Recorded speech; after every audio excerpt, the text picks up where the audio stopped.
2 Corinthians 8:7 says, "Now as you excel in everything, in faith, in speech, in knowledge, in eagerness, and in the love God inspires in you, may you also excel in grace." Opportunities to practice grace abound. This past week, my husband Mark, while borrowing my iPad to film videos in our backyard for Trinity's Vacation Bible School, accidentally dropped my iPad in the creek.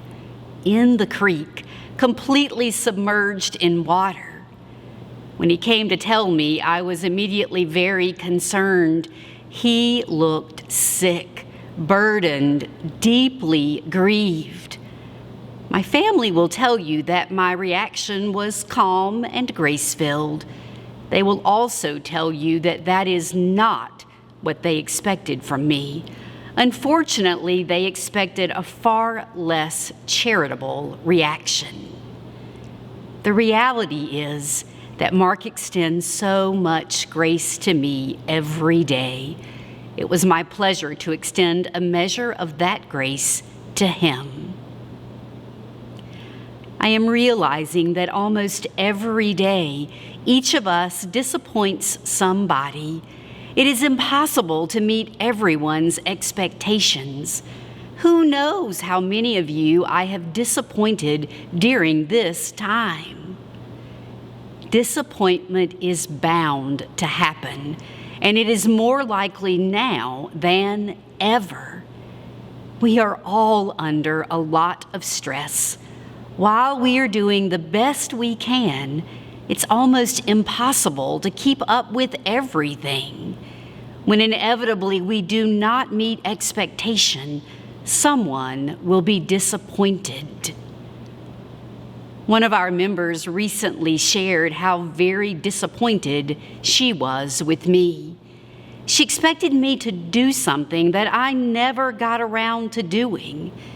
My failing to do this thing that she had every right to expect me to do led her to feel anger, hurt, and disappointment. Of course, it was not my intent to cause hurt or pain. In the chaos of this spring, this one thing simply fell through the cracks. I was very sorry. After some amount of discussion, in an act of supreme generosity, she stated how much grace I had extended to her over the years, and that, in this situation, it was her pleasure to extend that same grace to me. Wow, how I cherish that gift of grace. In this time of separation, when nothing is as it should be, there are times when all of us miss the mark, when we fail to meet expectations, when our action or inaction leads to hurt, pain, and disappointment. How will we respond when this happens? Will we choose to lick our wounds, slink away quietly to sulk? Or will we do what Paul says to the church at Corinth? Will we choose to excel in grace? Even in the best of times, it is impossible to meet everyone's expectations. If we are true to our most authentic selves, if we keep healthy boundaries, then we will disappoint others. It's not a matter of if, but when.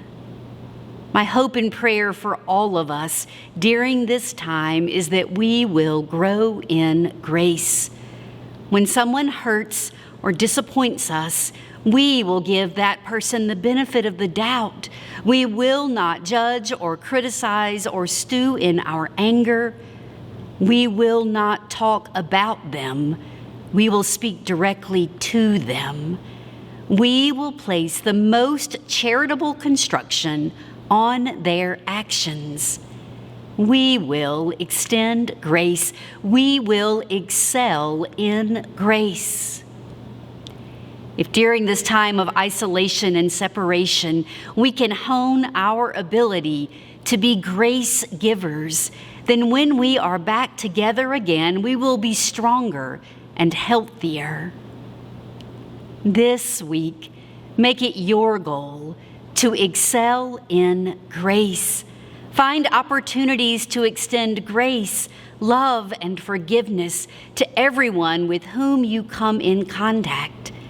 In giving grace, you will receive grace.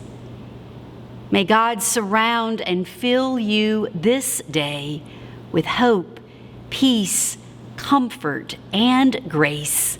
Lots of grace.